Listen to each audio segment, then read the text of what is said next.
record. Yes, ma'am. Deputy Larry Rich Sabine.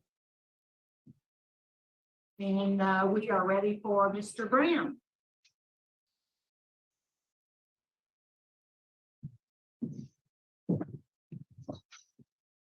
Morning, sir. Could you introduce yourself? Tell us your name and DOC number, please, sir. My name is Frederick Brown. My DOC number is 239899. All right, Mr. Brown, my name is Cheryl Renatza, serving as chairman of your parole panel today. Let me read some identifying information into the record, and then I'm going to turn it over to Mrs. Jackson because your case has been assigned to her. So, Mr. Brown, you're currently classified as a 5th felony offender, currently serving a 5-year sentence for convictions in Sabine Parish, decent behavior with a juvenile, and a sex offender registration violation. Your parole eligibility date was December 10th, 2022. You do not earn good time, and your full term date is in March of 2024. Does that information sound correct? Yes, ma'am. All right, would you answer Mrs. Jackson's question, please? Good morning, Brown. How are you today? All right, ma'am. And you? Fine, thank you. Mr. Brown, you're 52 years old, is that correct? Yes, ma'am. And you've been in prison for about 3.5 years of that 5-year sentence? No, 3 years and 9 months. Okay, all right. The victim in this case was 8 years old and she was accepted. Is that correct? Yes, ma'am. Would you tell the board what you did to end up with this conviction for indecent behavior? Yes, ma'am. I was watching porn and I had my my genitals out while she was there. And did you ask her if she wanted to put her hands around it? Yes, ma'am. Well, I appreciate you being honest about what happened in the case. I do appreciate that.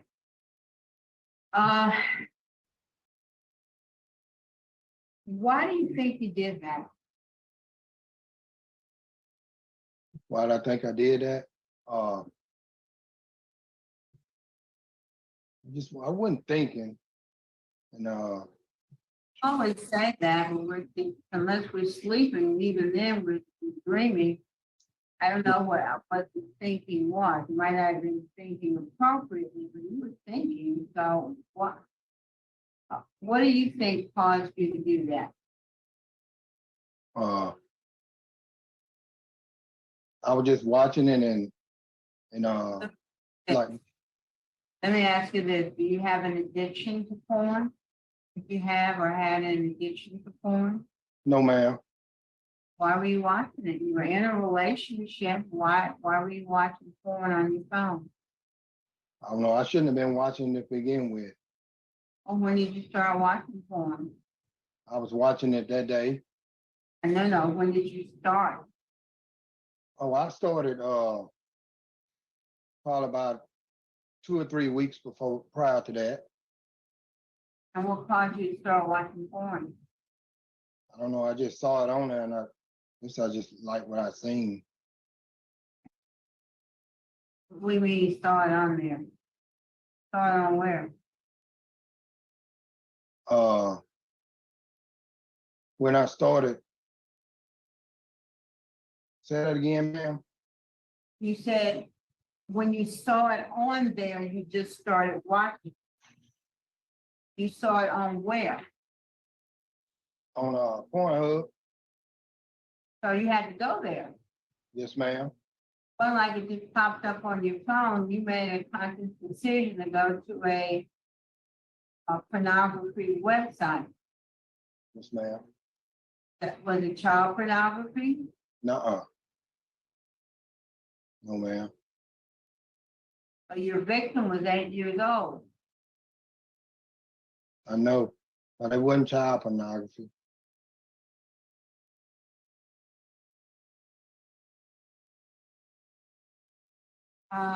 Your you have prior convictions for distribution of cocaine, is that correct? Yes, ma'am. Have a third degree feticide. Tell us what that was. That was being a girl that got into an altercation and she had lost my baby. And well, but that, okay. So what did you do that caused her to miscarry? I had grabbed her by a leg and drug her. That's all I did. I never did hit her. Face down? Yes, ma'am. Why did you do that? Well, at the time, I was drinking and I had got mad. So let's talk about that. What's your history with alcohol and drugs? Alcohol.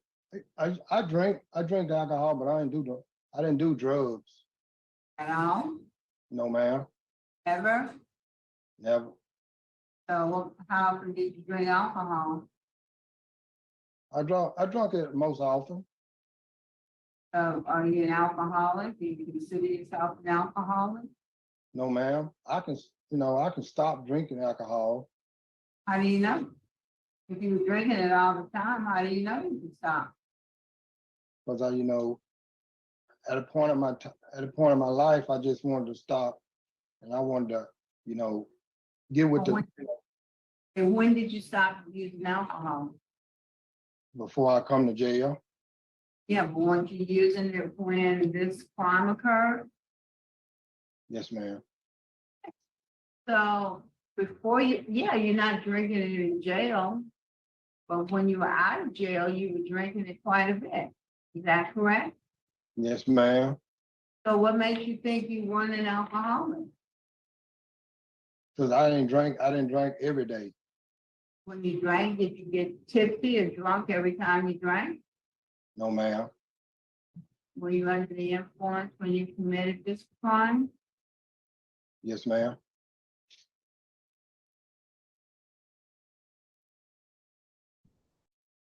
Have you taken any kind of programs at all, Mr. Brown, since you've been incarcerated? Yes, ma'am. I took sex offender classes, How many phases? all 4. Did you learn from that? I learned that it made me a better person.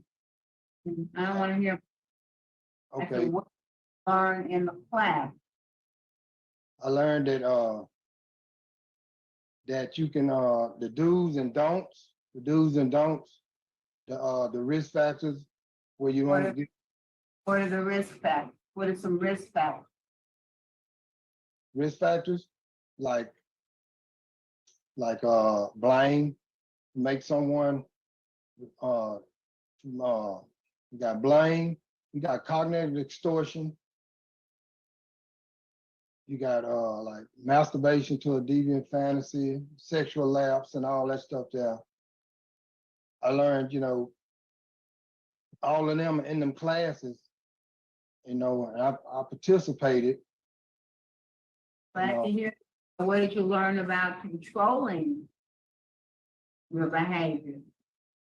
About when you stop and don't do it. If it were that simple, you would have stopped and not did it on the day that you did it. So I'm Yes. asking, what specific tools did you learn to help you not do the same thing again? What are some things they taught you to prevent yourself from doing something like this again? The tools I used was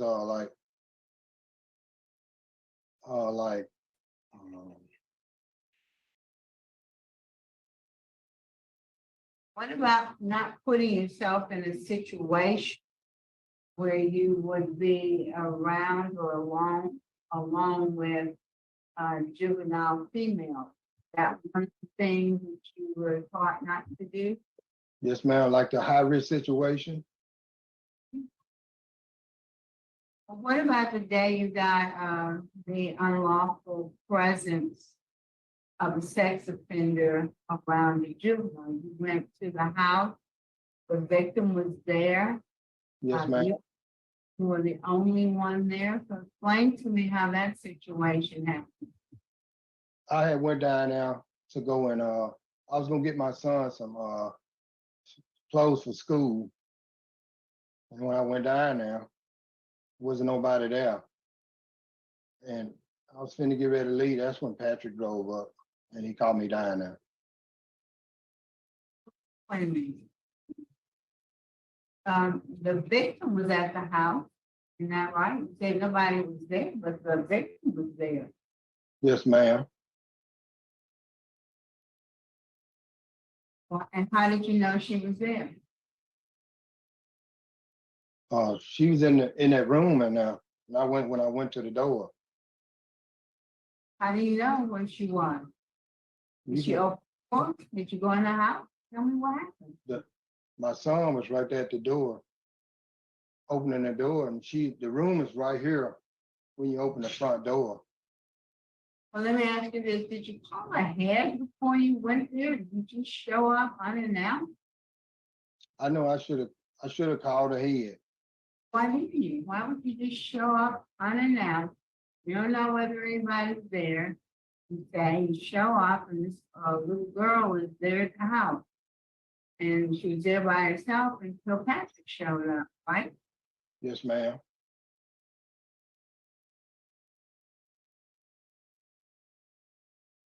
As part of the sex offender treatment, what did you learn about the effect of your behavior on the victim? What did you learn about that? I learned that I shouldn't be nowhere where I'm supposed to be. I don't need to be around the small kids and stuff. And it showed me that I need to stay away because it's a high risk situation. My question is, what do you think your actions have done to that little girl? How has what you've done affected her? My interest is not that I'm not interested about. I wasn't asking about what you Okay. learned yourself. I'm asking you, how do you think that affected that little girl, 8 years old? Well, I don't know. But if I had the chance, I will apologize. I mean, what do you mean you don't know? They didn't talk to you about how sexual crimes affect the victim? Yeah, I know it affected them badly. You can't tell me any specific ways you think it might have affected her? Would have probably affected her like mentally. When did you go to Steve Hoyle? Was that when you took sex offender treatment? Yes, man. I went it was in 2021 around January, February. While you were there, you took the sex offender treatment part of it? Yes, man. I took that. I took anger management. Yeah.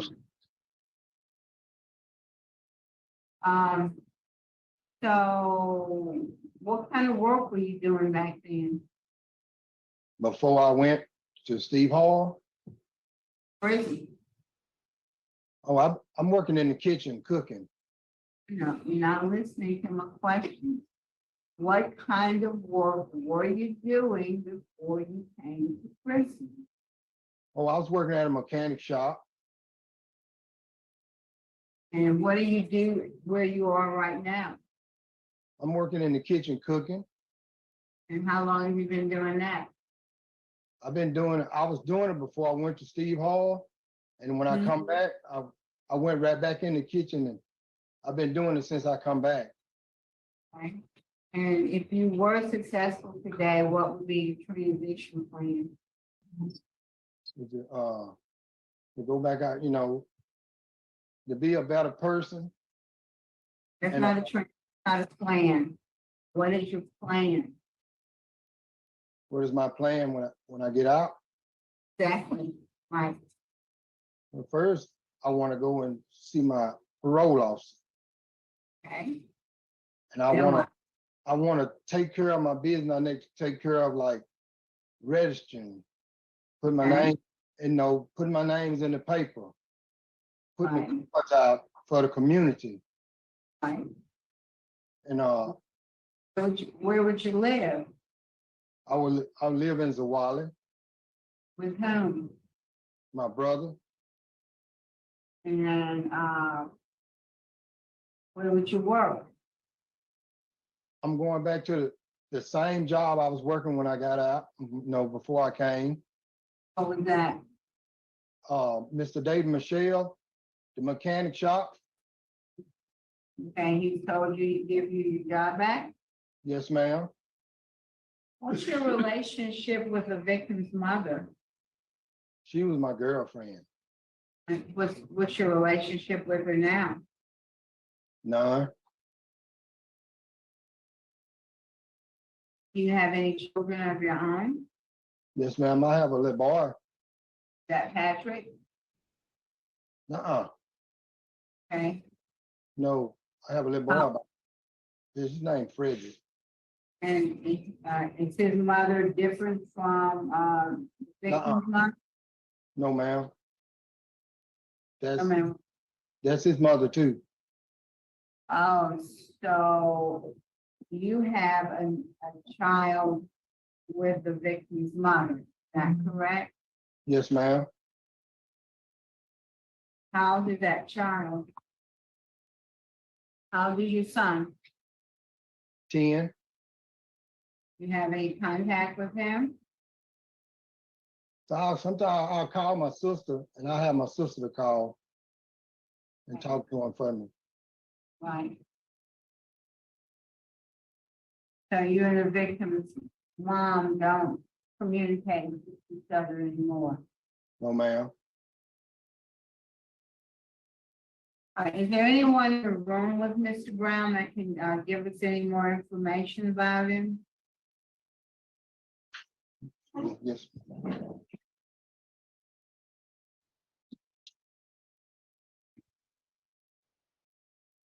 Hello, how y'all doing?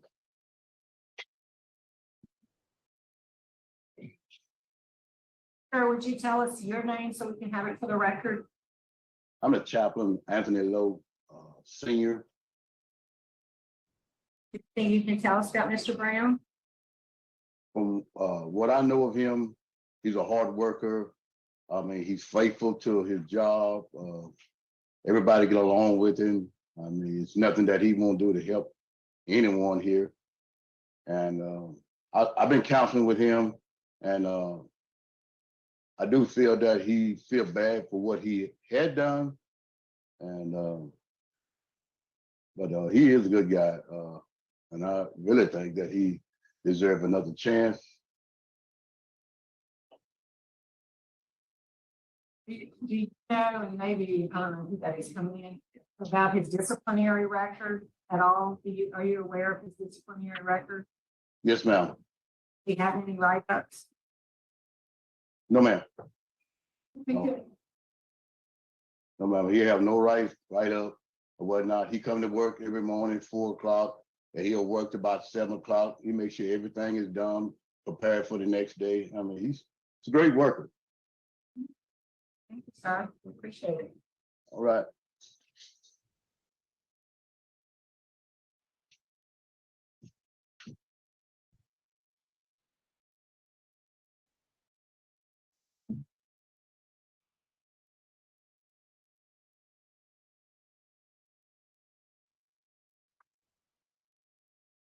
No, I'm talking about. Mr. Brown, is there a statement you'd like to make to us before we vote? Yes, ma'am. Okay. I would like to make a statement to the victim and the family that I'm very sorry for what happened. And if I could, I would apologize. And this will never happen again. If I can get another chance, I will make myself a better person. I'm gonna go into church. I'm gonna make sure this don't, be no problem with me no more. And I just thank you.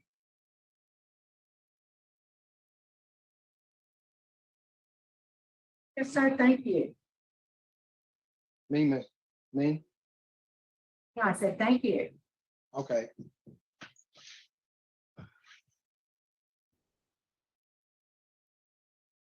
Think we're prepared to vote. I'll come back. You better come back, Mr. Brown. Yes, ma'am. Okay. Mr. Brown, this is a really difficult case anytime, a child is involved with inappropriate sexual activity. It's concerning. What you did traumatized the victim, but you didn't physically touch the victim, and the victim didn't physically touch you, which kind of mitigates the nature of the offense. I'm inclined to grant your early release because of the fact that it's a little over a year you were full term out with no supervision whatsoever. You'll have to serve your sentence. You'll still be subject to sex offender registration and notification, but you wouldn't have any kind of supervision. And I'm kind of concerned about the viewing of pornography, whether or not that's addictive behavior. And I would like to see you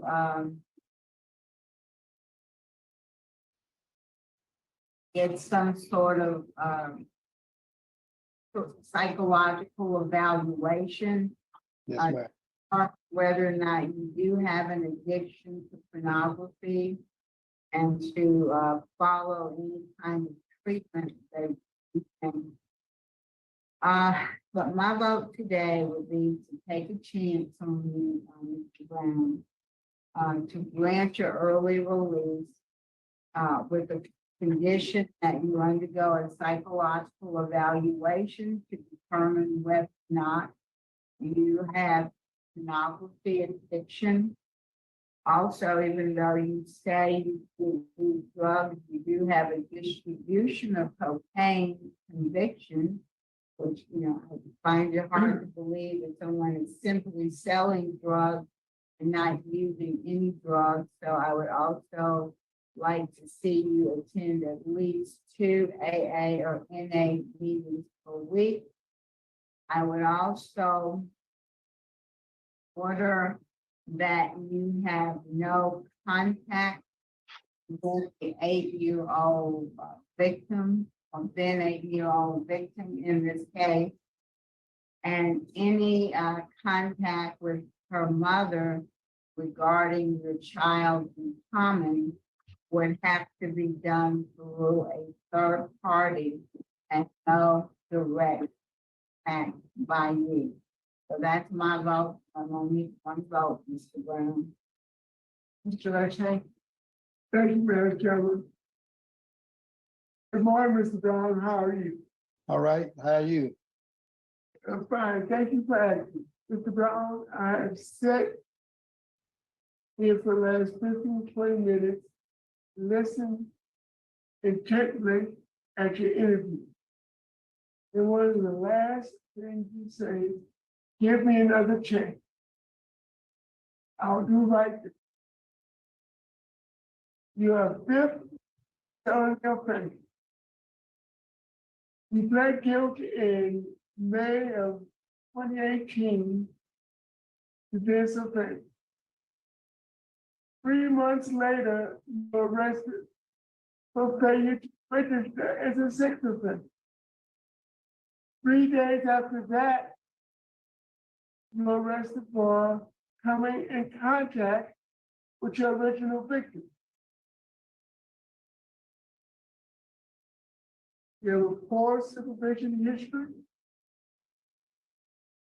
extensive criminal history. You have multiple sex offenses.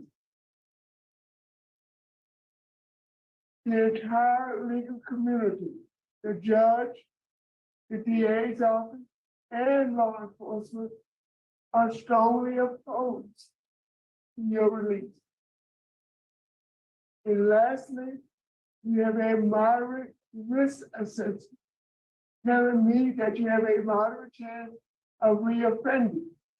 For all those reasons, I'm going to deny your request. Thank you, Mr. Richmond.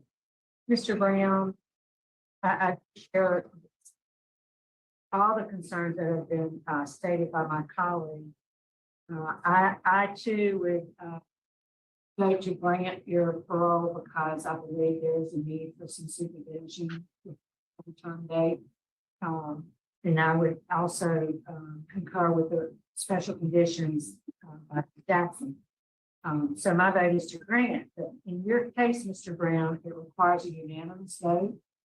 So you've gotten two favorable, two votes to grant, one vote to deny. So the outcome of today is that your parole is denied. So good luck to you.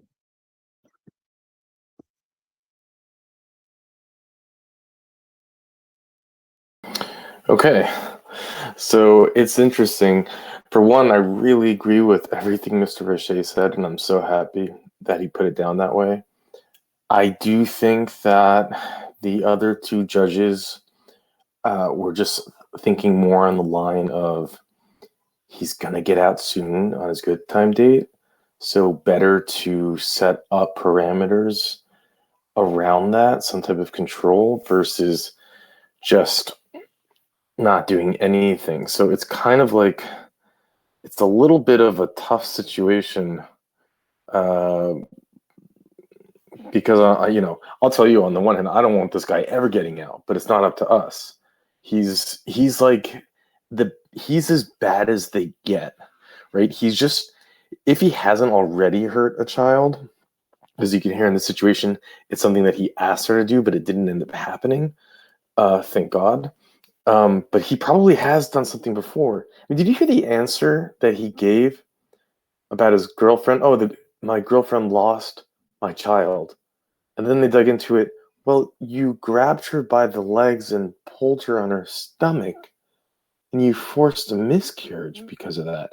Can you imagine this man pulling a woman on the floor who's pregnant from her feet? I mean, he's a monster. He's totally out of control. He seems to have no awareness.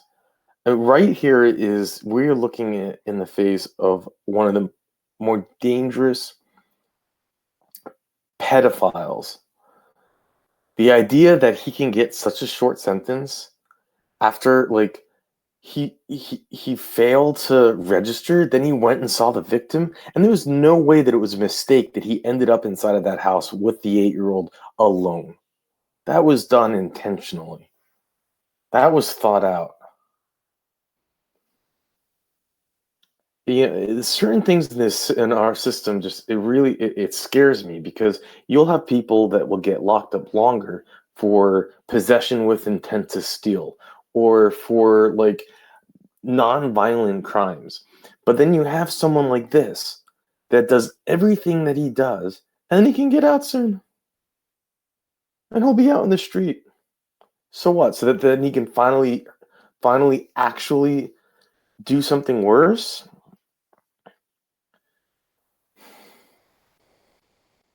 Scary. It really is scary. But I mean, to go back again to this to the scenario where, I don't know, Mr. Richey didn't seem to get what they were trying to do. What Judge Renata and Judge Jackson were trying to do, which was not to give this guy really a chance, but more to structure and try to safeguard the fact that he will be getting out. I don't know. Although I did love what Mr. O'Shea said. It's just that I do get what I do get that what he's doing is not going to create a better scenario. So, but anyways, love to hear your thoughts on this. I'll let you guys go.